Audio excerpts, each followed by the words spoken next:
Hello students, welcome to Magnet Brains. This is Tasmin Pathan, your science educator for class 9th and for class 10. तो जैसे कि मैंने आपको अभी बताया कि मैं आप लोग को पढ़ा रही हूँ बेटा क्लास 9 और क्लास 10 की साइंस, वो भी फुल कंप्लीट डिटेल्ड कोर्स के साथ, जिसमें आपको मिल रहा है बेटा डेली प्रैक्टिस पेपर्स। स्टूडेंट्स, अगर आप लोग सीबीएसई बोर्ड से आते हैं, हम आपको केजी से लेके क्लास 12 तक की free of cost classes provide कराते हैं। और अगर आप लोग स्टेट बोर्ड से आते हैं, जैसे कि MP board, UP board, Bihar board, Delhi board and Rajasthan board, तो हम लोग आपको प्रोवाइड कराते हैं बेटा 6 से लेके क्लास 12 तक की free of cost classes. Students, अगर आपको e books and e notes चाहिए तो उसका लिंक आपको नीचे डिस्क्रिप्शन बॉक्स में मिल जाएगा, जाइए और जाकर उसको जल्दी से ग्रैब कर लीजिए।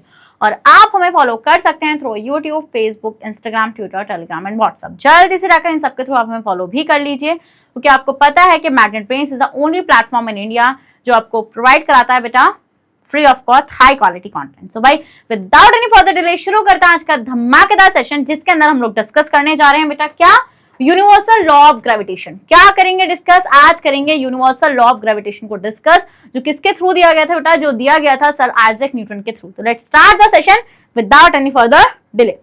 सो अगर आपने मेरा प्रीवियस सेशन मिस कर दिया है बेटा, जहां पर मैंने आपको ग्रेविटेशन समझाया है, so don't worry, because link आपको मिलेगा नीचे डिस्क्रिप्शन बॉक्स में, उस पर लिखा होगा प्रीवियस वीडियो। उस प्रीवियस वीडियो वाले लिंक पर क्लिक करिए और जल्दी से उस सेशन को भी मास्टर कर लीजिए, क्योंकि आपको पता है बेटा, जब आप पूरे चैप्टर को मेरे साथ पढ़ेंगे, उसके एक्सप्लेनेशन को मेरे साथ पढ़ेंगे, तो चीजों को रिलेट करना आसान होगा। सभी मैं बोलूंगी, मैंने आपको वहां पर एक पेपर बॉल ड्रॉप करके दिखाई थी, वहां पे ऊपर की तरफ फेंक कर भी दिखाई थी, तो आप बोलेंगे मैम कब दिखाया? क्योंकि आपने सेशन नहीं देखा। तो जल्दी से जाकर आप उस सेशन को देखिए, क्योंकि आपको पता है ना कि अगर आप चाहते हैं मास्टर करना तो कहाँ से आप मास्टर कर सकते हैं। हाँ चलिए, तो देखिए यूनिवर्सल लॉ ऑफ ग्रेविटेशन क्या कहता है। मैंने आपको बताया, मैंने आपको एक चीज बताई थी कि जितनी भी चीजें हैं यूनिवर्स में, वो एक दूसरे को अट्रैक्ट कर रही हैं। बिल्कुल कर रही हैं वो अट्रैक्ट, है ना। जैसे अर्थ मून को अट्रैक्ट कर रहा है ना। अर्थ पे जितनी भी चीजें हैं, उन हर एक ऑब्जेक्ट को अर्थ अट्रैक्ट कर रहा है। समझ में आता है वाला पॉइंट आप लोगों को? बिल्कुल। So the universal law of gravitation was given by Newton. किसने दिया था बेटा? ये सर आइजैक न्यूटन ने दिया था। So it is also known as Newton law of gravitation. तो इसको बेटा हम लोग न्यूटन लॉ ऑफ ग्रेविटेशन भी बोलते हैं। तो ये आपको यूनिवर्सल लॉ ऑफ ग्रेविटेशन के फॉर्म में भी आ सकता है, या फिर ये आपको कैसे आ सकता है, ये फिर आपको आ सकता है ये universal Newton law of gravitation, इस फॉर्म में भी आपको मिल सकता है। तो दोनों फॉर्म में आपको इजीली मिल सकता है। So according to universal law of gravitation जो न्यूटन ने दिया था, ये क्या कहता है? ये कहता है कि everybody in the universe attract every other. मतलब कि हर एक ऑब्जेक्ट दूसरे ऑब्जेक्ट को अट्रैक्ट करता है विद अ फोर्स, एक फोर्स के through, which is directly proportional to the product of their masses. जो उनके मासेस के क्या होता है? डायरेक्टली प्रोपोर्शनल होता है, and inversely proportional to the square of the distance between them. So this is very important. यहाँ पे जो लिखा हुआ है ना बेटा, ये आएगा एग्जाम में 101% आएगा। इस तरीके से आएगा, explain the universal law of gravitation या फिर न्यूटन्स लॉ ऑफ ग्रेविटेशन, और उसका डेरिवेशन भी आएगा। मैं आपको लिख कर दे रही हूँ ये बात यहाँ से, ठीक है। तो ये क्या कहता है बेटा? ये कहता है कि यूनिवर्स में एक ऑब्जेक्ट दूसरे ऑब्जेक्ट को अट्रैक्ट कर रहा है। Everybody in the universe attract every other body with a force, ठीक है।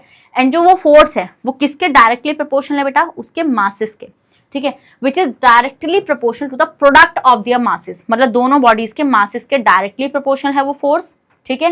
And inversely proportional to the square of the distance between them, मतलब उन दोनों के बीच की जो डिस्टेंस है, ठीक है, उसका स्क्वायर के इनवर्सली प्रोपोर्शनल। इट मीन्स के force is directly proportional to the product of their masses m1 m2। Product का मतलब क्या होता है बेटा? आप ऐसे लिख सकते हैं इसको, m1 into m2, ठीक है।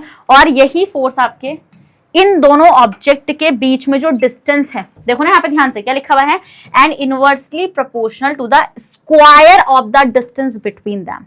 मतलब इनके बीच में जो डिस्टेंस है ना, उसके स्क्वायर के इनवर्सली प्रोपोर्शनल, मतलब के 1/r², ठीक है। तो ये कहता है न्यूटन का क्या? लॉ ऑफ ग्रेविटेशन, कि जो भी ऑब्जेक्ट आपस में एक दूसरे को अट्रैक्ट कर रही हैं, उस अट्रैक्शन के लिए फोर्स लगेगा। वो फोर्स क्या है? वो ग्रेविटेशनल फोर्स है। हाँ, अब वो जो फोर्स है वो उन दोनों ऑब्जेक्ट के मासेस के प्रोडक्ट के डायरेक्टली प्रोपोर्शनल है। इसका मतलब अगर ये मास ज्यादा होगा बेटा, तो आपको ज्यादा फोर्स क्या कर सकते हैं आप? फील कर सकते हैं। और अगर बेटा ये मास कम होगा तो आपको कम फोर्स फील होगी। फिर अगर इनके बीच में जो डिस्टेंस है, ठीक है, मतलब अगर इनके बीच में फोर्स कम है तो इनके बीच में डिस्टेंस ज्यादा होगा, और उनके बीच में अगर डिस्टेंस कम है तो उनके बीच में फोर्स ज्यादा होगा। तो हम ये देखते हैं the direction of a force is along the line joining two the centres of the two bodies.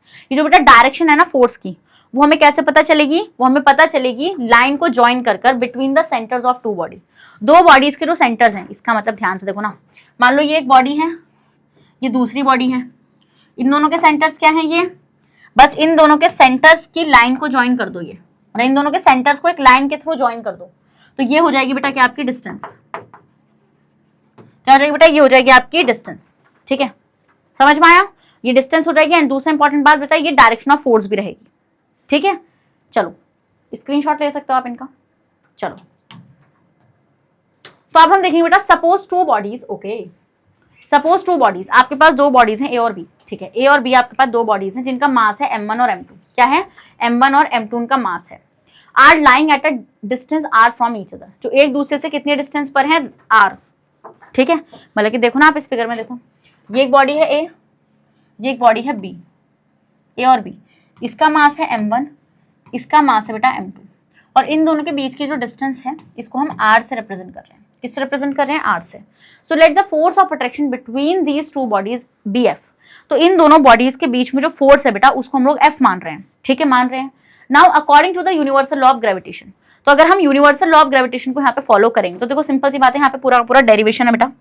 देखो डेरिवेशन मैं आपको बता देती हूँ। तो डेरिवेशन क्या है, यही है कि आपके पास दो बॉडीज हैं, ठीक है, इन दोनों का जो सेंटर है,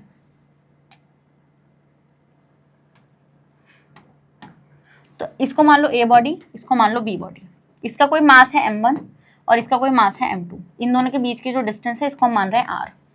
ठीक है, और मान लो इन दोनों बॉडीज के बीच में लगने वाला फोर्स उसको हम मान रहे हैं f। तो लेट दी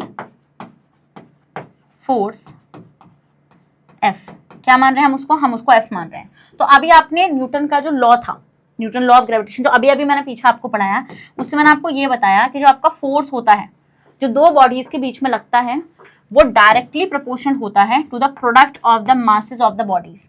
तो इसका m1 मल्टीप्लाई बाय m2। ठीक है, फिर बेटा दूसरी बात क्या बताई थी मैंने, कि वो जो फोर्स होता है वो उन दोनों के बीच के डिस्टेंस के स्क्वायर के इनवर्सली प्रोपोर्शनल होता है। तो मतलब ये हो गया आपकी इक्वेशन 1 और ये हो गया आपकी इक्वेशन 2।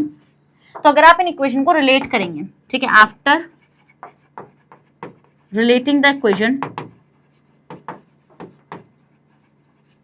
आपको क्या मिलेगा बेटा, F इज इक्वल्स टू जो डायरेक्टली प्रोपोर्शनल है m1 और m2 के प्रोडक्ट के डिवाइडेड बाय r स्क्वायर। ऐसे तो होगा, देखो ना यहाँ पर फोर्स इनके डायरेक्टली प्रोपोर्शनल है, इनके इनवर्सली प्रोपोर्शनल है। रिलेट करने के बाद ये मिलेगा आपको। अब बेटा यहाँ से जब आप ये प्रोपोर्शनैलिटी का साइन हटाएंगे तो यहाँ पर एक कांस्टेंट आएगा, उस कांस्टेंट को हम लिखेंगे कैपिटल G। तो capital G m1 into m2 upon r square. This is the force, मतलब इसके थ्रू आप किन्हीं भी दो बॉडीज के बीच का फोर्स कैलकुलेट कर सकते हैं with the help of this formula. अब आप बोल रहे हैं G क्या है, दिस इज द कांस्टेंट। क्या है बेटा, ये कांस्टेंट है, इसकी वैल्यू फिक्स है। अभी मैं आपको बताऊंगी, इसी को हम बोलते हैं gravitational constant. This is what, this is gravitational constant. तो इसके थ्रू बेटा आप किसी भी दो ऑब्जेक्ट के बीच में लगने वाले फोर्स को कैलकुलेट कर सकते हैं। तो this is a derivation for the Newton's law of gravitation या फिर universal law of gravitation. You can take the screenshot now. Okay, हट जाओ। ठीक है, तो ये समझ में आया आपको। तो देखो हमने यहाँ से वही निकाला कि दो बॉडीज के बीच में लगने वाला जो फोर्स होता है, तो according to Newton's law of gravitation वो क्या होता है, मास का प्रोडक्ट m1 m2। ठीक है, नेक्स्ट आपका क्या हो जाएगा, यहाँ पे फोर्स है 1 अपॉन r स्क्वायर। फिर नेक्स्ट जब हम रिलेट करेंगे तो it will be like this, formula होगा ये। तो G क्या है बेटा, G आपका कांस्टेंट है जिसको हम यूनिवर्सल ग्रेविटेशनल कांस्टेंट बोलते हैं। G क्या है आपका, G है आपका universal gravitational constant. The value of gravitational constant G does not depend on the medium between two bodies. बेटा G की जो वैल्यू होगी ये इन दोनों बॉडीज के मीडियम पर डिपेंड नहीं करेगी। Medium is in the sense, ये मतलब नहीं है कि वाटर है या फिर एयर है, कुछ भी है।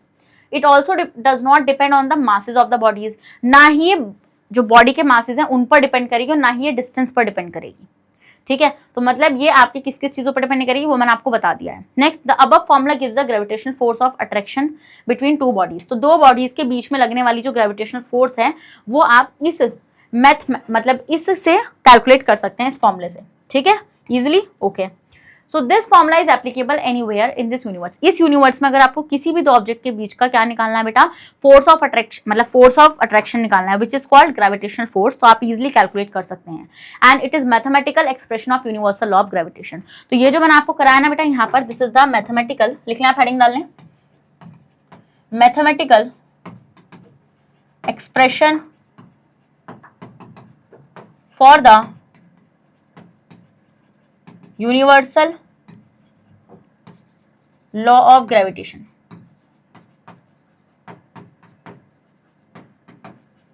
ठीक है, this is the mathematical expression for the universal law of gravitation. You can take a screenshot, इसका लिख लो भाई जल्दी से, हेडिंग लगा के इसको, ठीक है। So since the gravitational force between two bodies is inversely proportional to the square of the distance between them, therefore, तो हम ये देखते हैं बेटा, आपका अगर we double the distance between two bodies, अगर हम दो बॉडीज के बीच के डिस्टेंस को डबल कर देंगे बेटा, तो जो उसकी ग्रेविटेशनल फोर्स होगी वो 1/4 हो जाएगी। ऑब्वियसली बात है, इनवर्स है ना। और अगर हम उसको हाफ कर देंगे डिस्टेंस को, तो जो फोर्स है बेटा वो क्या हो जाएगी, वो आपकी 4 टाइम्स हो जाएगी, क्योंकि स्क्वायर है ना, स्क्वायर है। समझ रहे हो मेरा वाला point? Okay, so Newton law of gravitation is called universal law of gravitation because it is applicable to all bodies having masses. ये जो न्यूटन का ग्रेविटेशनल फोर्स था बेटा, इसको हम लोग यूनिवर्सल लॉ ऑफ ग्रेविटेशन क्यों बोलते हैं, क्योंकि ये यूनिवर्स में प्रेजेंट जितनी भी बॉडीज होती हैं उन पर एप्लीकेबल होता है, ठीक है, जिनका मास होता है। Whether the bodies are big और स्मॉल, आपकी बॉडीज बेटा बड़ी भी हो सकती हैं, छोटी भी हो सकती हैं। बॉडीज आर टेरेस्ट्रियल और सेलेस्टियल, टेरेस्ट्रियल मतलब कि जो अर्थ पर हूँ, सेलेस्टियल जो आपके आउटर स्पेस में हूँ। बॉडीज आपको पता है ना, ऑब्जेक्ट है ना, so such as the stars, planet and satellite. जरूरी नहीं है कि अर्थ पर होने वाले ऑब्जेक्ट का ही आप फोर्स ऑफ अट्रैक्शन निकाल सकते हैं, मतलब ग्रेविटेशन फोर्स निकाल सकते हैं। आप आउटर स्पेस में प्रेजेंट जो ऑब्जेक्ट्स हैं उनका भी इजीली क्या निकाल सकते हैं, ग्रेविटेशनल फोर्स निकाल सकते हैं। अब जो अभी बात करी थी बेटा ग्रेविटेशनल कांस्टेंट की, तो उनकी जरा बात कर ले कि उनकी वैल्यूज क्या होती हैं, वो कैसे कांस्टेंट है। तो student, according to universal law of gravitation, the gravitational force F between two bodies of m1 m2 place at a distance r, तो फॉर्मूला ये होगा आपका। अब हमने क्या बताया आपको, तो ये जो आपका G है, G is the constant here, so this can B rearranged. आप इसको इजिली रीअरेंज भी कर सकते हैं। कैसे? देखो, अगर मान लो आपको G निकालना है, ग्रेविटेशनल कांस्टेंट निकालना है, तो आप कैसे निकालेंगे, ये जो आपका बेटा, ये जो आपका G है वो तो आपका यही रहेगा, m1 m2 अपॉन में आ जाएगा इधर साइड। ये तो होता है जो डिवाइड वाली मल्टीप्लाई वाली चीज होती है वो डिवाइड में आती है, और डिवाइड वाली मल्टीप्लाई में आती है। तो देखो आपका r स्क्वायर ऊपर आएगा, फोर्स भी आपका ऊपर ही रहेगा, F इंटू और अपॉन में m1 इंटू m2। तो इस तरीके से बेटा आपने क्या निकाला, आपने निकाला ग्रेविटेशनल कांस्टेंट को बाय द रीअरेंजमेंट, ठीक है। तो कितनी आती है बेटा निकल के ये सारी चीजें, सो आपका ये पूरा, तो जो यूनिट आएगी ना फोर्स ऑफ F की, तो देखो अब आपको पता है बेटा G क्या होता है, G आपका है F r स्क्वायर ऊपर है अपॉन m1 इंटू m2। तो F क्या है, F की यूनिट होती है न्यूटन, ये तो आपको पता है। रेडियस है, तो रेडियस अब आपकी किलोमीटर और मीटर किस में हो सकती है, बट हम इसको मीटर में कंसिडर करते हैं, तो मीटर का स्क्वायर बाय मास कितने में होगा बेटा, मास होगा आपका केजी में, तो ये हो जाएगा आपका केजी का स्क्वायर। दो मास है ना, तो KG into KG is equal to KG का स्क्वायर।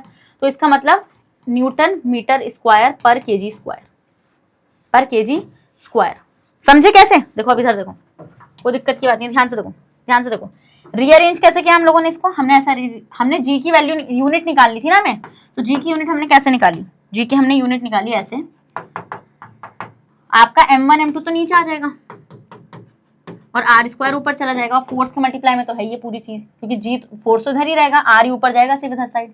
फोर्स की यूनिट होती है न्यूटन, इंटू रेडियस है बेटा, रेडियस को हम मीटर में लेंगे, इस चीज को नोट कर लो, रेडियस को हम मीटर में लेंगे, ठीक है। तो मीटर का स्क्वायर अपॉन मास कितना होता है बेटा, मास को हम किस में मेजर करते हैं, केजी में, तो केजी 2 बार है ना, केजी इंटू केजी मतलब कि केजी का स्क्वायर। तो आप क्या हो जाएगा बेटा, इसकी वैल्यू हो जाएगी आपकी Newton metre square, Newton metre square per KG square, per KG square. ऐसे भी लिख सकते हो इसको, ऐसे भी लिख सकते हो, और इसको ऐसे भी लिख सकते हो, Newton metre square KG inverse square. Inverse हो जाएगा ना, नीचे है ना पावर, ऊपर चली जाएगी तो बेटा ये आपको आ सकता है एग्जाम में कि आपको ग्रेविटेशनल कांस्टेंट की यूनिट बताइए।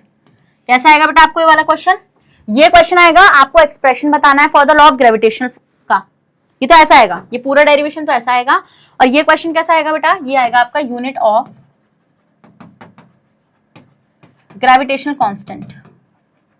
तो आपको क्वेश्चन आएगा कि आपको ग्रेविटेशनल कांस्टेंट की यूनिट निकाल कर दिखानी है, जिसको हम बोलते हैं जी। तो कुछ नहीं करना है, सिर्फ जी को रीअरेंज कर लेना फॉर्मूले को, एंड देन आपको सबकी यूनिट पता है कि फोर्स की क्या होती है, रेडियस की क्या होती है, मासेस की क्या होती है।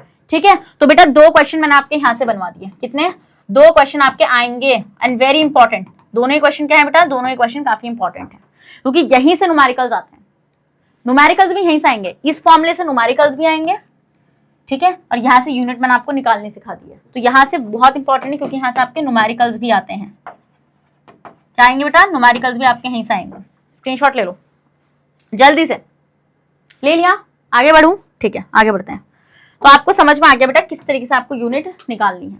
सो अब आते हैं वैल्यू। अब वैल्यू की बात करते हैं, मतलब कि इसकी वैल्यू क्या है। देखो वैल्यू कैसे निकालेंगे बेटा, आपको पता है m1 और m2 जो है मासेस हैं 2 बॉडीज के। तो मान लो if the masses m1 m2 are the 2 bodies are 1 kg, दोनों के 1 kg हैं बेटा। ठीक है, m1 और m2 दोनों ही 1 kg हैं, दोनों ही आपके 1 kg हैं। और डिस्टेंस जो है बेटा इनके बीच की वो है r कितनी है? 1 मीटर। कितनी है? r 1 metre. तो जब आप इनको पुट करेंगे फॉर्मूले के अंदर तो आपको क्या मिल जाएगा? ग्रेविटेशनल कांस्टेंट की वैल्यू मिल जाएगी। मिलेगी या नहीं मिलेगी? बिल्कुल मिलेगी। So the gravitational constant g is numerically equal to the force of gravitation.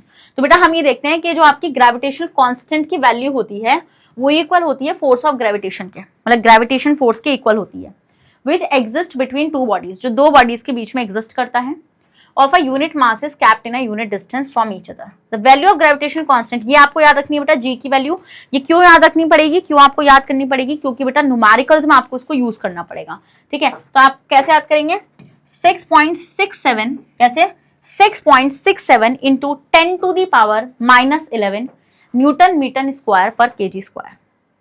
6.67 into 10 to the power -11, 6.67 into 10 to the power -11 Newton metre square per kg square. Done हो जाएगी याद? बिल्कुल। तो the extremely small value of gravitational force constant tell us that the force of gravitation between any 2 ordinary object will be very very weak. तो ये जो छोटी सी value है ना इस g की, वो हमें ये बताता है कि 2 ऑब्जेक्ट के बीच में लगने वाला जो ग्रेविटेशनल फोर्स है वो काफी वीक आपका होता है। ठीक है, समझ में आया? नहीं समझ में आया? Okay. So the value of gravitational constant has been determined by performing careful experiments with 2 gold balls. ठीक है, तो बेटा ये 2 बॉल्स के बीच की हमने यहाँ पे 2 गोल्ड बॉल्स को यूज किया है और एक्सपेरिमेंटली इसको निकाला है।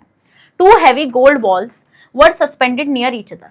हमने 2 heavy gold balls को एक दूसरे के पास रखा by strong but delicate threads के थ्रू बांध के। The force between 2 gold balls was then measured. और बाद में इन दोनों के बीच का फोर्स हमने मेजर किया। Knowing the force, the masses of the gold balls, हमें पता था बेटा क्या है, फोर्स कितनी है और जो बॉल्स हैं उनका मास कितना है।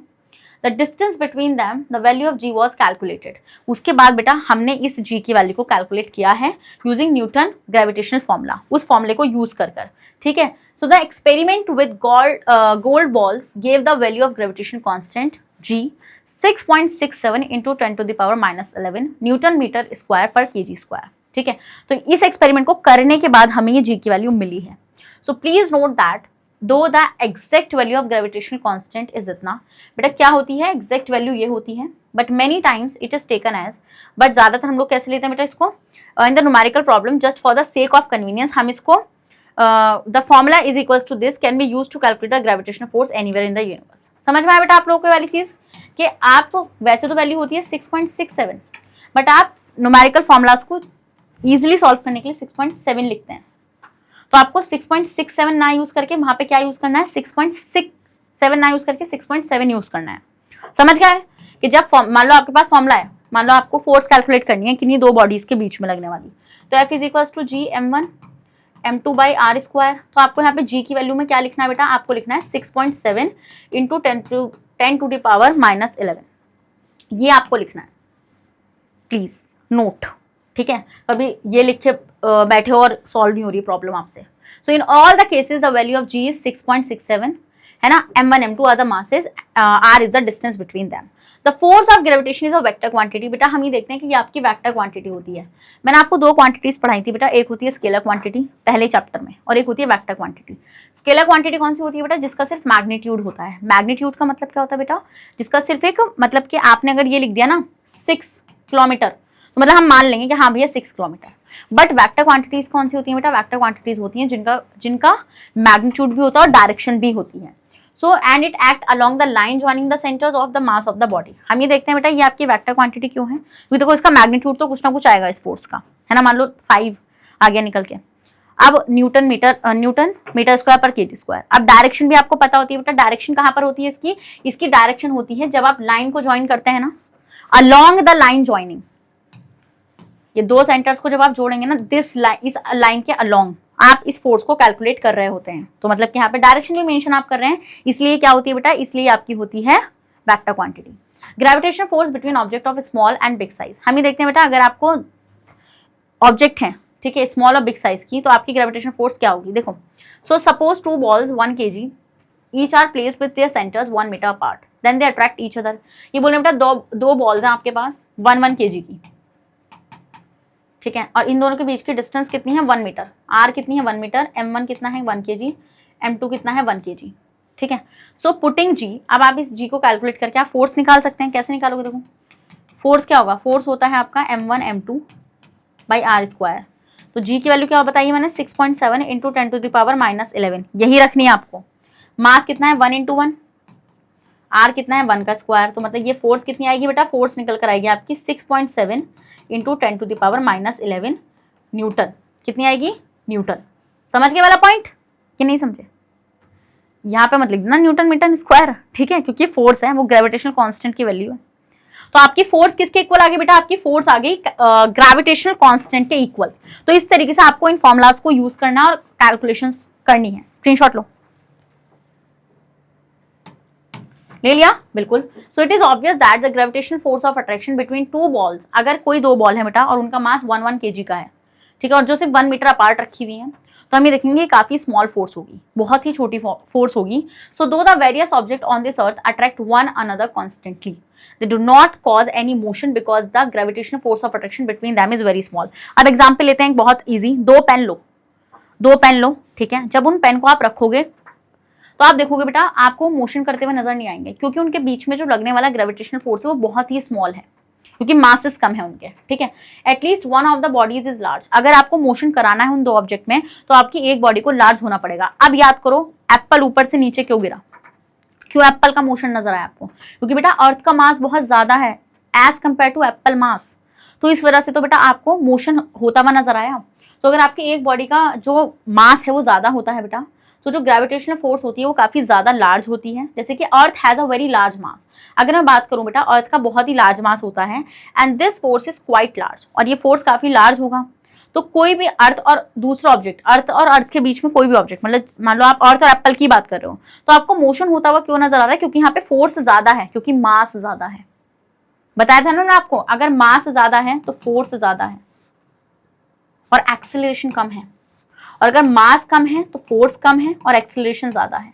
इस पॉइंट को याद रखना, ठीक है। समझ में आया वाला पॉइंट। तो आप देखोगे अगर आप कोई भी चीज को ऊपर फेंकोगे बेटा, तो वो आपको नीचे आती हुई क्यों नजर आएगी, बिकॉज ऑफ दिस कॉन्सेप्ट। समझ गए वाला पॉइंट कि नहीं समझे, जल्दी से बताइए, समझ गए ना। तो अब आते हैं बेटा कुछ न्यूमेरिकल प्रॉब्लम्स पे। मैंने आपको क्या क्या चीजें सिखा दी है, जो मैंने आपको चीजें सिखाई है उनको आपको याद रखना है। मैंने आपको निकालना सिखा दिया है कि किस तरीके से आप ग्रेविटेशन कांस्टेंट की यूनिट को निकालेंगे। इवन मैंने आपको बता दिया यूनिवर्सल लॉ ऑफ ग्रेविटेशन क्या है, जिसको हम न्यूटन्स लॉ ऑफ ग्रेविटेशन भी बोलते हैं, जिसकी हेल्प से आप इजीली 2 बॉडीज के बीच में लगने वाले फोर्स को कैलकुलेट कर सकते हैं। ठीक है, समझ में आया। ओके, सो न्यूमेरिकल प्रॉब्लम है, calculate the force of gravitation due to earth on ball. ठीक है, आपको क्या करना है बेटा, फोर्स ऑफ ग्रेविटेशन को कैलकुलेट करना है। तो सबसे पहले बेटा जो भी चीज़ आपको कैलकुलेट करनी है उनको सिर्फ आप लिख लीजिए। तो आपको फोर्स कैलकुलेट करना है, फोर्स क्या है आपको कैलकुलेट करना है, ठीक है, ग्रेविटेशन का। जो एक बॉल है बेटा जिसका मास है 1 kg, जो ग्राउंड पर रखी हुई है, ठीक है। तो बॉल का मास कितना है, इसको हम m1 मान लेते हैं 1 kg, और अर्थ का मास कितना है बेटा, मास ऑफ अर्थ कितना है, इसको हम m2 मान लेते हैं 6 × 10⁻24 kg। रेडियस जो है अर्थ की ये बता रहे हैं 6.4 10⁻3 किलोमीटर। ध्यान रखना क्या है वो 6.4 × 10⁻3 किलोमीटर। बट मैंने आपको क्या बताया था कि आपको रेडियस किस में लेनी है, आपको डिस्टेंस लेनी है मीटर में। तो इसका मतलब आप इसको मीटर में कन्वर्ट करेंगे बाय मल्टीप्लाइंग। जब आप बड़ी यूनिट से छोटी यूनिट में जाते हैं तो आप सिंपली मल्टीप्लाई करते हैं। तो 6.4 × 10⁻3 मल्टीप्लाई बाय 1000, मीटर में चली जाएगी ना यूनिट, आपको पता है ना 1 किलोमीटर में 1000 मीटर होते हैं। तो 6.4 × 10⁻6, 6 क्यों लिखा मैंने? क्योंकि बेटा आपको पता है कि मैं इसको ऐसे भी तो लिख सकती हूँ ना, देखो 10⁻³ मल्टीप्लाई बाय 10, इसको मैं 1000 को ऐसे नहीं लिख सकती 10⁻³ लिख सकती हूँ ना, इतना मैथ तो आता है। ओके, तो इसका मतलब यहाँ पर हो जाएगा आपके पास 6.4 इंटू 10⁻³ प्लस 3। आपको पता है ना बेटा, एक्सपोनेंट वाला चैप्टर तो आपने पढ़ा ही होगा, उसमें आपको पता है अगर मल्टीप्लाई में है पावर्स मतलब ऐसे तो वो ऐड होती है ना, तो ये it will be something 6.4 into 10⁻6 metre. और ये पॉइंट आप यहाँ पे साइड में लिख लेना कि आपका यहाँ पे 1 kilometre is equals to the 1000 metre. Done, इतना कर लोगे? ठीक है, अभी तो मैंने सिर्फ यहाँ पे गिवन चीजें लिखी हैं, तो आपको सब चीजें गिवन है और आपको पता है जी की वैल्यू कितनी होती है बेटा। जी की वैल्यू आपको गिवन है, देखो यहाँ पे 6.67 इंटू 10⁻11। क्या? 6.67 into 10⁻11। This will be the value for the G. अब आप क्या करोगे बेटा, लिख लो इसको, यहाँ पे क्या गिवन है, G is equals to 6.67 into 10⁻11 newton metre square per KG square. क्या? Newton metre square per KG square. अब आपको क्या करना है, अब आपको यहाँ पे फॉर्मूला यूज करके एफ निकालना है। आपको बेटा मैंने क्या बताया था, Newton's law of gravitation. Newton law of gravitation जो है बेटा, उससे क्या डेरिवेशन निकल के आया था, वो ये बताता है आपको कि फोर्स जो होता है वो डायरेक्टली प्रोपोर्शनल होता है to the masses of the products of the bodies and inversely proportional to the square of the distance between them। तो फॉर्मूला आया था G m1 m2 upon r square. तो आप यहां से आपके पास ये सारी चीजें गिवन है, आप यहाँ पे वैल्यूज डाल दो और वैल्यूज जैसी आप डालोगे बेटा तब आप क्या लिख सकते हो, यहाँ पे आपका आंसर आपको मिल जाएगा। अब देखो फोर्स आपको कैलकुलेट करनी है, तो G की वैल्यू क्या है, मैंने बताया था 6.67 को आप 7 भी लिख सकते हो खाली, ठीक है, जिससे आप इजिली कैलकुलेट कर पाओ। तो 6.7 इंटू 10⁻11 कर लोगे इतना। ओके, मास कितना है बेटा, m1 है आपका 1 kg मल्टीप्लाई बाय m2 है आपका 6 इंटू 10⁻24 kg बाय रेडियस कितनी है बेटा आपकी, ये निकाली मैंने 6.4 इंटू 10⁻6 का स्क्वायर, 6 का स्क्वायर ऐसे मतलब पूरा यहाँ पे, ठीक है, ये आपका स्क्वायर लग जाएगा। उसके बाद आपको क्या करना है, अब आप इसको सॉल्व करो 6.7 इंटू 10⁻। अब तो बेटा फिजिक्स लग गई, फिजिक्स तो लग गई, अब तो सीधा बस मैथ्स है और कुछ नहीं है। क्या? फिजिक्स आपकी यहाँ पे हो चुकी है पूरी, समझ में आया पॉइंट आप लोगों को। तो अब आप यहाँ पे क्या करोगे, अब आप इसको सॉल्व करोगे तो ये तो ऐसे रहेगा 6 इंटू 10⁻24 बाय 6.4 इंटू 10⁻। अब देखो यहाँ पे एक ध्यान से देखना, इसको मैं खोल के लिख रही हूँ, आप ध्यान से देखो। मैं सबसे पहले पावर्स के साथ खेलूंगी। क्या? सबसे पहले मैं यहाँ पे पावर्स के साथ खेलने वाली हूँ। चलो अब देखो क्या होगा यहाँ पे, तो सबसे पहले पावर्स को कर लेते हैं बेटा, ठीक। तो ये आपका रहेगा 6.7, ठीक है। ये आप देखो यहाँ पे -11, यहाँ पर है 24, यहाँ पर है 6 और यहाँ पर भी है 6। तो ये क्या हो जाएगा 6.7 इंटू 6 मल्टीप्लाई बाय 10⁻11 प्लस 24। अब ध्यान से देखना, अपॉन में 6.4 इंटू 6.4, आपको खुद करना है कैलकुलेशन पार्ट आगे, मल्टीप्लाई बाय ये दोनों पावर्स ऐड हो जाएंगी तो हो जाएगा 10⁻12, हो जाएगा 10⁻12। इधर साइड का स्क्रीनशॉट ले लिया था, चलो लो पहले इधर साइड का स्क्रीनशॉट लो, जल्दी से ले लिया। अब देखो उधर साइड करती हूँ आगे का।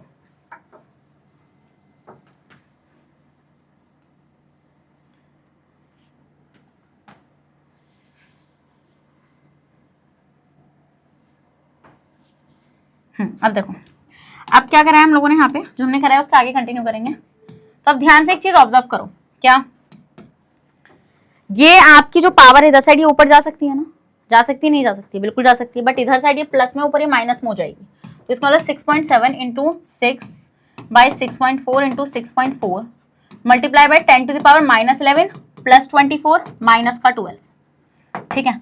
अब इसको सॉल्व कर लो, अब इसको सॉल्व करोगे तो कितना आएगा 6.7 इंटू 6 मल्टीप्लाई बाय 6.4 इंटू 6.4। आप डेसिमल्स भी उड़ा सकते हो यहाँ पे, ठीक है, आप डेसिमल्स भी रिमूव कर लो, ठीक है।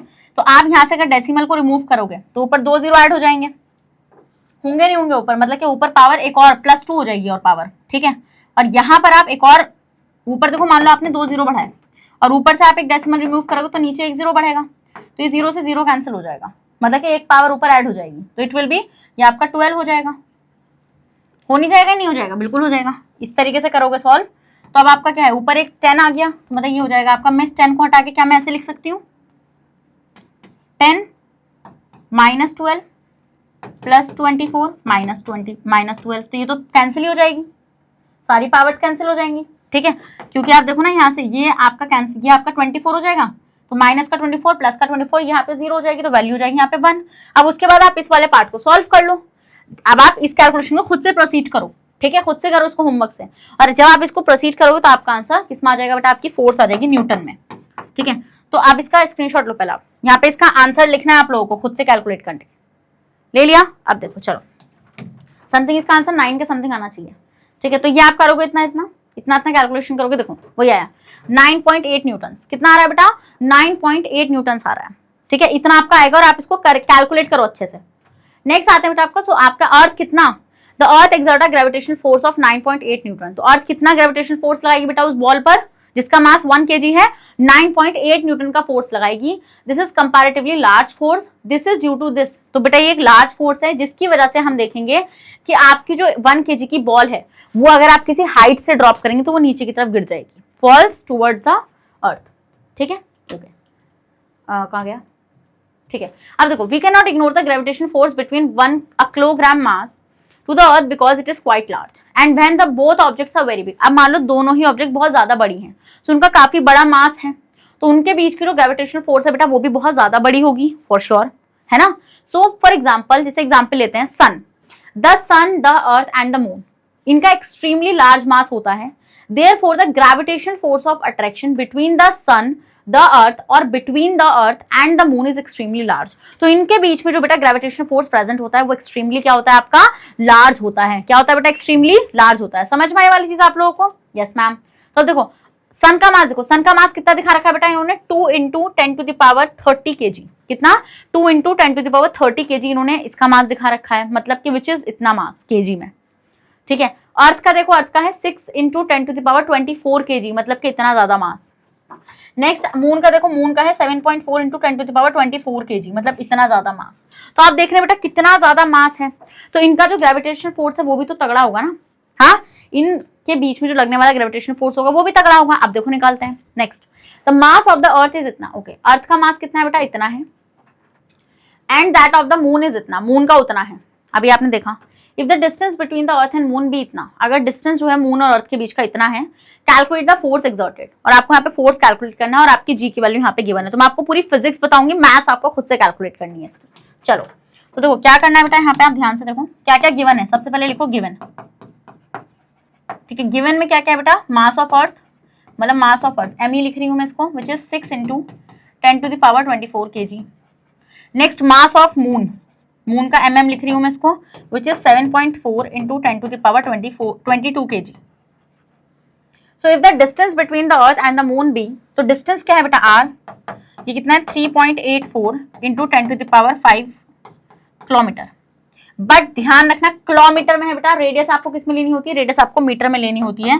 तो इट विल बी 3.84 × 10⁻, अब तो आपको पता है ना बेटा किससे मल्टीप्लाई करेंगे, 1000 से मल्टीप्लाई करेंगे, तो ये वैल्यू आपकी मीटर में चली जाएगी। सो 3.84 × 10⁸ मीटर, कितना हो जाएगा बेटा आंसर आपका, आंसर हो जाएगा आपका 3.84 × 10⁸ metre will be the radius. ये क्या होगी बेटा, ये रेडियस होगी।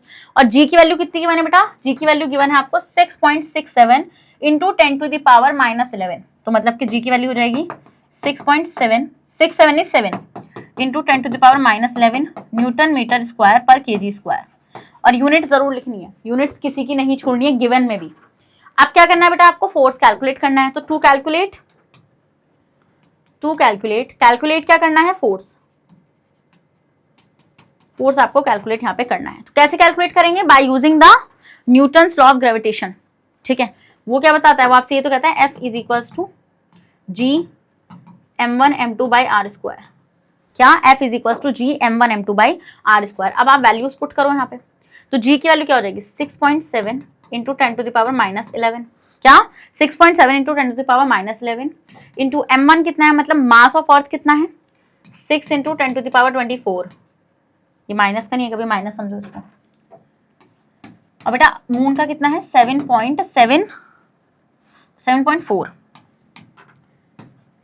× 10⁻22 बाय आर कितना है बेटा, आर है आपका, कहाँ गया, 3.8 इंटू 3.84, बट आप 8 भी ले सकते हो, इंटू 10⁸ 8।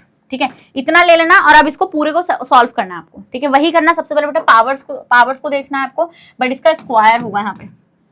ठीक है, तो it will B 6.7 into 6 into 7.4 multiply by powers क्या है 10⁻⁻11, ये तो प्लस होगी 24 में, ये भी प्लस होगी 22। अब नीचे क्या रहेगा, इसको आप खोल के लिखेंगे तो 3 into 8 into 3 into 8, power double हो जाएंगी बेटा, पावर कितनी हो जाएंगी 16। So it will B 6.7 multiply by 6 into 7.4, क्या इंटू 7.4 बाय 3.8। ठीक है, अब देखो यहाँ पे ये जो 16 में पावर है आप ऊपर ले जाओगे तो इट विल बी -16, तो -11 प्लस 24 प्लस 22 और आपका प्लस वो -16 समझ गए वाला पॉइंट, ये नहीं समझे जल्दी से बताओ, समझ गए ना। ठीक है, अब आप डेसिमल रिमूव कर दो, ये इस पॉइंट से ये पॉइंट उठ जाएगा, यहाँ पे इस डेसिमल से वाला डेसिमल रिमूव हो जाएगा। अब आप इसको सॉल्व करो, अब आप देखो इसको कैंसिल कर सकते हो नहीं कर सकते हो। ठीक है, तो 38 टूजा देखो, ठीक है, तो आपको पता है बेटा 38 टूजा, तो 8 टूजा 16, 1 3 टूजा 6, 3 टूजा 6, 6 और 1 76। ठीक है, तो मतलब ये ज्यादा हो जाएगा, तो अब आप इसको कैंसिल करो। ठीक है, 1 1 के हिसाब से, तो आपका आंसर आ जाएगा। इसका बस मैथ्स कैलकुलेशन बचा है, पहले आप इतने का स्क्रीनशॉट लो जल्दी से, इतना का स्क्रीनशॉट मैं दिखाती हूँ आंसर। ले लिया, चलो अब देखते हैं। तो अब हम लोग देखेंगे बेटा आपका यहाँ से कितना आएगा निकल के, यहाँ पर कैलकुलेट होकर आएगा 2.01 इंटू 10⁻20 न्यूटन्स। कितना आएगा 20 न्यूटन्स। अब देखो पावर्स को देखो ध्यान से, ये 24 प्लस हुआ, 22 प्लस हुआ, बट 16 और -11 था। ठीक है, था या नहीं था, तो मतलब ये आपका हो जाएगा -11 -16 प्लस 24 प्लस 22, तो इट विल भी कितना हो जाएगा बेटा, माइनस माइनस प्लस हो जाएगा आपका ये, तो इट विल बी समथिंग 27। ठीक है, ये कितना हो जाएगा प्लस होने के बाद आपका, ये प्लस होने के बाद आपका हो जाएगा 4 और 2 6 46। ठीक है, तब आप इसको कैलकुलेट करेंगे, आपका आंसर पूरी तरीके से आ जाएगा। ठीक है, इस तरीके से आपको पावर्स को करना है। अब आप देखेंगे यहाँ पे इट विल बी समथिंग कि आपका कितना आएगा 6 में 7, 16 में से 7। ठीक है, और वहां पे आप पूरा कैलकुलेट करेंगे तो आपको न्यूटन में आंसर मिल जाएगा। कैलकुलेशन पार्ट है बस उसका वो। ठीक है, तो आपको कितनी ग्रेविटेशन फोर्स लगेगी बेटा, अर्थ कितनी ग्रेविटेशन फोर्स लगेगा मून पर, 2.01 इंटू 10⁻20 न्यूटन्स की फोर्स लगेगी। और ये काफी लार्ज फोर्स होती है बेटा। ठीक है, काफी लार्ज फोर्स होती है और इसी फोर्स की वजह से आपका जो मून है वो अर्थ के अराउंड रिवॉल्व कर रहा है। ठीक है, समझ में आया। So gravitational force hold the solar system together. किस तरीके से बेटा सोलर सिस्टम को ग्रेविटेशनल फोर्स ने होल्ड कर रखा है। क्या आपने कभी सोचा कि क्यों सोलर सिस्टम में प्लैनेट्स दूर नहीं भाग रहे हैं, because of the gravitational force. ठीक है, तो हम ये देखते हैं in the solar system planets move in almost circular orbits. आपको पता है बेटा बीच में सन होता है, देन इस तरीके से आपके जो प्लैनेट्स होते हैं वो मूव कर रहे होते हैं, है ना। सो एंड सैटेलाइट्स भी आपके सर्कुलर ऑर्बिट में मूव कर रही हैं प्लैनेट्स के अराउंड। मान लो ये अर्थ है, ठीक है, तो अर्थ के अराउंड यहाँ पे सैटेलाइट घूम रही है, ये ऐसे, ये भी सर्कुलर ऑर्बिट में ही मूव कर रही है। तो ये सब कैसे मूव कर पा रहे हैं बेटा, क्योंकि यहाँ पर एक फोर्स है जिसको हम बोलते हैं सेंट्रीपेटल फोर्स। तो सेंट्रीपेटल फोर्स क्या है बेटा, एक तरीके से ये जो फोर्स है ग्रेविटेशनल की वजह से आती है, मतलब ग्रेविटी ही है एक तरीके से आप बोल सकते हैं, is needed to make an object moves in a circular path. तो अगर आपसे कोई कुछ भी बोले कि आपके पास एक ऑब्जेक्ट है और आपका वो जो ऑब्जेक्ट है वो सर्कुलर पाथ में मूव कर रहा है, तो वो किसकी वजह से मूव कर पा रहा है बेटा, because of the centripetal force. किसकी वजह से, सेंट्रीपेटल फोर्स की वजह से। अब मान लीजिए मैं एग्जांपल लेती हूँ कि आपकी अर्थ के अराउंड सैटेलाइट मूव कर रही है, तो वो सर्कुलर ऑर्बिट में मूव कर रही है। हाँ कर रही है, नहीं कर रही है, बिल्कुल मैम, कि वो आपके सर्कुलर ऑर्बिट में मूव कर रही होती हैं। तो हम यहाँ पर क्या चीज ऑब्जर्व करते हैं बेटा, सर्कुलर ऑर्बिट में मूव करने का मतलब क्या है कि उनके ऊपर सेंट्रीपेटल फोर्स लग रही है। सेंट्रीपेटल फोर्स होती है बेटा वो towards the centre of the earth लगती है। कहाँ पे, towards the centre of the earth लगती है। इसकी वजह से जो भी ऑब्जेक्ट होता है वो आपका सर्कुलर पाथ में मूव करता है। किसमें मूव करता है बेटा, सर्कुलर पाथ में मूव करता है। तो एक तरीके से आप बोल सकते हैं कि ये ग्रेविटेशनल फोर्स ही है। ठीक है, समझ में आया। So in the case of planets moving around the sun, तो बेटा जब आपके प्लैनेट्स जो होते हैं वो सन के अराउंड मूव करते हैं, तो जो आपकी सेंट्रीपेटल फोर्स है is provided by the gravitational force. मैंने आपको बोला ना ग्रेविटेशनल फोर्स ही इस फोर्स को प्रोवाइड कराती है। ठीक है, जिसकी वजह से जो आपका ऑब्जेक्ट है वो सर्कुलर मोशन में रहे।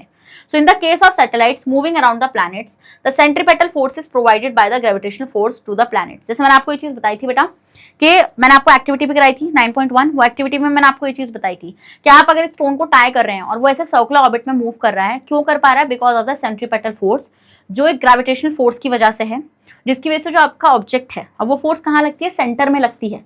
जिसकी वजह से आपका ऑब्जेक्ट जो है वो एक सर्कुलर मोशन में रहता है। सो ये पिक्चर आपको दिखा रही है बेटा सोलर सिस्टम को। The sun is at the centre, आप देख रहे हैं बेटा सन आपका सेंटर में है, देखो यहाँ पर, ठीक है। फिर आप देखो यहाँ पर आपके प्लैनेट्स आपको नजर आ रहे हैं। आई डोंट थिंक सो कि it is visible, which colour is visible, may be light, चलो ये मे बी लाइट, हाँ ठीक है। ये देखो, अब आप देखो यहाँ पे बेटा आपको ये प्लैनेट्स नजर आ रहे हैं, मर्क्यूरी, वीनस, अर्थ, मार्स, जुपिटर, सैटर्न, यूरेनस और नेपट्यून, ठीक है। तो ये जितने भी 8 प्लैनेट्स हैं ये रिवॉल्व कर रहे हैं around the sun. The planets move in orbit around the sun due to gravitational force of attraction of the sun. और ये क्यों मूव कर पा रहे हैं बेटा, क्योंकि सन इनके ऊपर क्या लगा रहा है बेटा, ग्रेविटेशनल फोर्स ऑफ अट्रैक्शन यहाँ पर लगा रहा है। मतलब बेसिकली यहाँ पर एक सेंट्रल फोर्स अप्लाई हो रही है जिसको बोलते हैं centripetal force, which was given by gravitational force, ठीक है। So since the mass of the sun and the earth are very large, हम ये देखते हैं बेटा जो मासेस हैं इन दोनों के वो बहुत ज्यादा लार्ज है। आपको पता है ना सन एक स्टार है ना, और अर्थ एक प्लैनेट है। सो फोर्स ये एक दूसरे पे लगा रहे हैं, तो it's the gravitational force between the sun and the earth which keep the earth in uniform circular motion. तो सन के ग्रेविटेशनल फोर्स की वजह से हम ये देख रहे हैं कि अर्थ जो है आपकी वो एक सर्कुलर ऑर्बिट में मूव कर रही है। The gravitational force between the earth and the moon makes the moon revolve eight uniform speed. और हम ये देखते हैं बेटा क्यों आपको, अभी आप खड़े हो अर्थ पर और आप जब मून को देखते हो तो क्यों मून आपको आपकी तरफ आता हुआ नजर नहीं आता? ऐसा क्यों नहीं होता कि अरे वो तो हमारी तरफ आ रहा है ऐसे भागता हुआ? ऐसा तो नहीं होता। क्यों नहीं होता बेटा? क्योंकि अर्थ की ग्रेविटेशन फोर्स ने उसको एक कांस्टेंट स्पीड पर रख रखा है, जिसकी हेल्प से वो अर्थ के अराउंड चक्कर लगा रहा है, ठीक है। सो दस the gravitational force is responsible for the existence of our solar system. तो अगर आपको क्वेश्चन इस तरीके से आता है कि हमारे सोलर सिस्टम का एग्जिस्टेंस क्यों है, मतलब कि क्यों हमारा सोलर सिस्टम एग्जिस्ट कर रहा है, because of the gravitational force. क्योंकि ग्रेविटेशनल फोर्स के थ्रू एक फोर्स अप्लाई करी जाती है, सेंट्रीपेटल फोर्स। मतलब वो जो सेंट्रीपेटल फोर्स है वो एक तरीके से ग्रेविटेशनल फोर्स ही है, जिसकी वजह से अब आपको एक और चीज याद रखनी है, सेंट्रीपेटल फोर्स जो होती है वो towards the centre of the earth लगती है, ठीक है, towards the centre. So the tides in the sea formed by rising and falling of water level in the sea. आपने देखा बेटा टाइड जो लहरें होती हैं तो वो ऊपर और नीचे क्यों हो रही हैं? Because of the gravitational force are due to the gravitational force of attraction. तो ये एक तरीके से एप्लीकेशन है for the universal law of gravitation की, which the moon the sun and the water surface in the sea, ठीक है। Next, Newton used his theory of gravitation to give the first satisfactory explanation of many natural phenomena.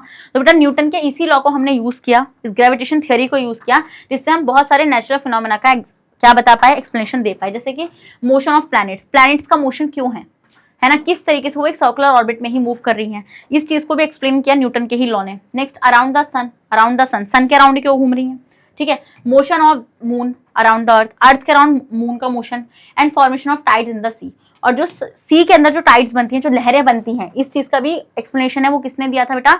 Newton की ही theory ने दिया था, gravitation वाली ने। He also explain Kepler's law of planetary motion. बेटा Newton ने ही, जो कैपलर ने लॉ दिया था ना प्लैनेटरी मोशन का, वो भी न्यूटन ने ही एक्सप्लेन किया है अपने ग्रेविटेशन फोर्स की वजह से, ठीक है, अपने ग्रेविटेशन लॉ की वजह से। तो the universal law of gravitation is used to determine the masses of the sun. तो जो ग्रेविटेशन लॉ है ना बेटा, वो इजिली आप क्या कर सकते हो, सन का मास उससे आपने कैलकुलेट किया, अर्थ और मून का भी। So it also help in discovering new stars and planets. और इसके हेल्प से बेटा हम लोग स्टार्स को और न्यू प्लैनेट्स को भी डिस्कवर कर सकते हैं। देखो आप देखो यहाँ पे ये लो टाइड है और ये हाई टाइड्स है ना, समझ में आ रहा है वाला पॉइंट आप लोगों को? सो स्टूडेंट्स, इसी के साथ अब मैं इस सेशन को खत्म कर रही हूँ। अब मैंने एक और चीज बोली वहां पे, Kepler's law of planetary motion. ये क्या था मैम, आपने ये क्या बोल दिया?